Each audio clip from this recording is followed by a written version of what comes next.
I live in Centerville now. All right. Okay, what's the Centerville address? Thomas Court. I'm financing a trailer right now. All right. Just moved in. I took a walk through there this week. I haven't been back there in several years. They have 84 units. Some lady opened her door and 3 little dogs ran out and attacked me. And my mom took care of me from then, from when I got there to August, like 20th or something, because I could finally walk without the walker. This case isn't about violence or fraud. It's about a woman buried under traffic charges, hospital stays, and missed court dates. But what makes this one fascinating? The judge actually knows her neighborhood and her story. And I also took my thing for my license, and I get my license back also. So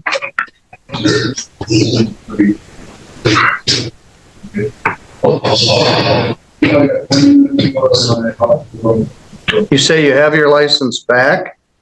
I don't. I took the test last Thursday, so I should be getting it in the mail any day now, like 2 weeks from now or so. I completed it. Because I got a thing from the state of Michigan saying that I was allowed to, I was good or whatever. Well, these haven't hit yet, so this may affect things. How did you come to get arrested last night? I was at home here in Centerville, and I'm sitting at home. Me and my Centerville or Constantine? Centerville or Constantine? I live in Centerville now. Good afternoon, Miss Furo. Hey, Middleton. I'd asked for you third, but they brought you first, so I guess we'll jump into your case. This is multiple files in the matter of Cinquez Marie Furo. File 24881SM alleges that on or about April 16th, the defendant drove a vehicle with no insurance, left the scene of a property damage accident, had open intox in a motor vehicle, and had no valid operator's license. File 24911 alleges that on or about May 23rd, the defendant drove with no insurance and drove suspended as a second offense. That was set in front of Judge Pattison. I was looking at these a little earlier, Ms. Furo. Here with me is Keith Stickley. He's the Chief Public Defender. I had dealt with you near that time frame on your other cases, and I gave you some days in jail, and let's take a look at those. And I think you walked out. Listen to how calmly she explains her situation. Surgery, rehab, relocation, yet she's still juggling unpaid fines and forgotten hearings. It's the side of small-town justice you rarely see. Compassion battling bureaucracy. Here thinking everything was done. I did, honestly, I really did. And then I moved. I'm living in Centerville now. I don't live in Constantine anymore. And you remember I told you I had to get surgery. So I was in the hospital for a month recovering. So I went to my mom's afterwards. I went to the U of M. So I had to get brain surgery, get the fluids removed, and get a spinal tap cord, whatever. Stayed with my mom so I could walk again. Then after I didn't even go, I went back to Constantine and start moving my stuff. Now I live in Centerville. I bought a trailer. I'm financing a trailer at 56 Thomas Court. Just moved there not even 2 weeks ago. So I had to get my mail arranged around, and you can't get mail over here at the, you gotta make a P.O. box over at the Melbourne trailer. So now I have to get my make a P.O. box in Three Rivers. But I really thought I was like literally okay for a minute. All right, well, let's talk about this. The files, they're traffic files. One was occurred allegedly April 16th of 2024. It was filed on May 2nd.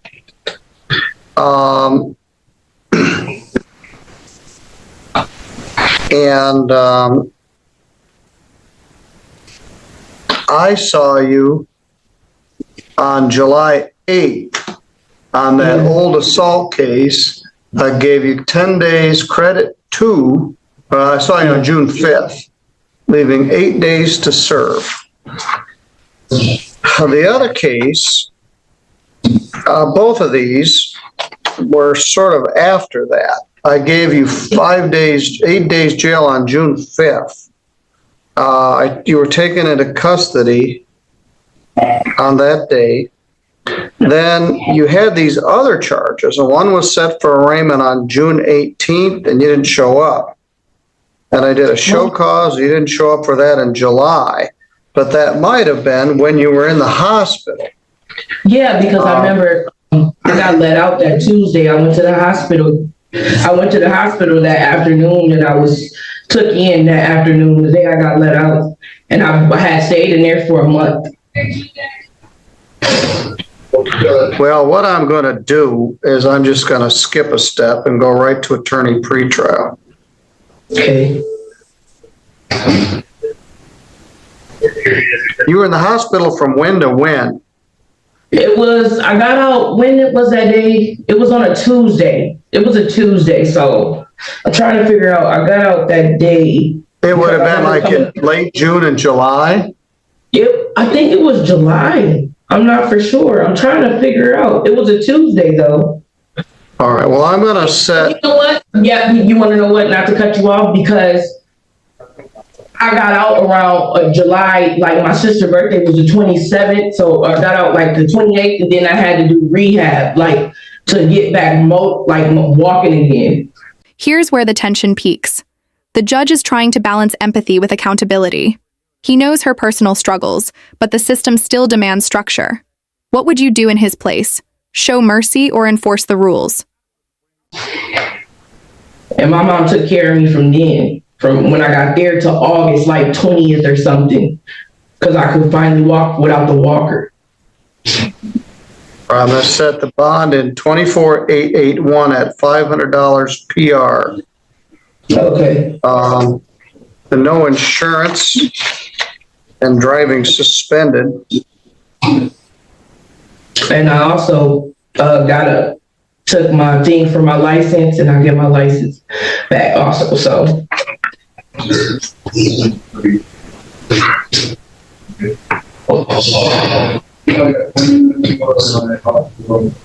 You say you have your license back? I don't. I took the test last Thursday, so I should be getting it in the mail any day now, like 2 weeks from now or so. I completed it. Because I got a thing from the state of Michigan saying that I was allowed to, I was good or whatever. Well, these haven't hit yet, so this may affect things. How did you come to get arrested last night? I was at home here in Centerville, and I'm sitting at home. Me and my Centerville or Constant? Centerville or Constant? I live in Centerville now. All right. Okay, what's the Centerville address? Thomas Court. I'm financing a trailer right now. All right. Just moved in. I took a walk through there this week. I haven't been back there in several years. They have 84 units. Some lady opened her door and 3 little dogs ran out and attacked me. Oh my God. Yeah, it's nice back here, but it was Wednesday. I see, if I would have known I had warrants or something, living in Centerville, I really did not know. But I was sitting at home. I was getting my daughter, my babies out the car with my mom to go in the house. We had just got food. We pull up, we see the man from Constantine, Officer Hall. He at the next door neighbor house, and I'm like, what is Constantine doing here? He called me Tequila at first. They called me Tequila Washington. And I'm like, what? That's my aunt. So the man next door, I guess he has beef, or I don't know what's his beef or what. He's an older man with dementia. I don't talk to him. I don't know him. He got a roofing agency or whatever. He drives around in a van or something. He told them that Tequila Washington was Tequila Washington or whatever, I guess.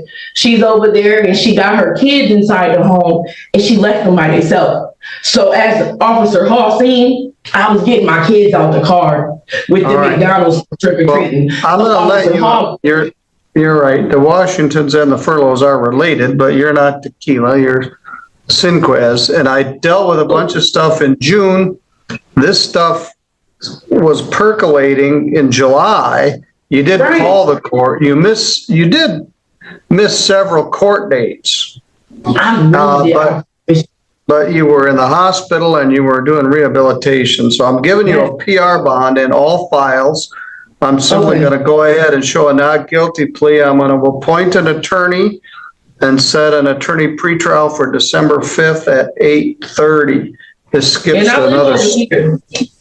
All right. If you don't show up, we'll come over and get you and drag you You over come to here. my house. Come over to my house.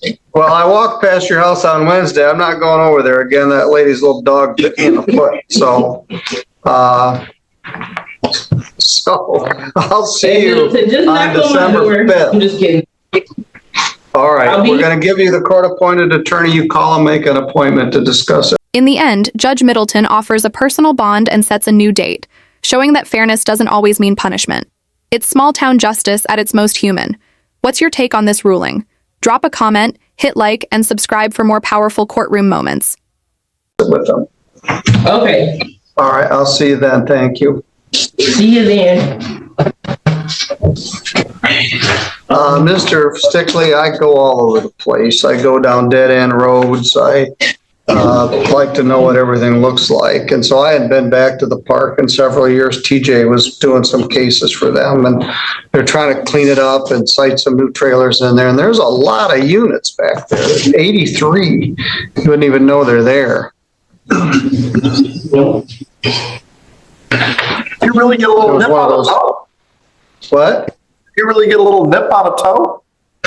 I wanted to kick a field goal with the little dog, but I didn't really want to kick the ladies. There were 3 of them, and the manager was right there and went over to chastise the tenant. You're supposed to have those dogs on a leash. So I just I didn't want to kick the ladies' little dogs, but I felt like it.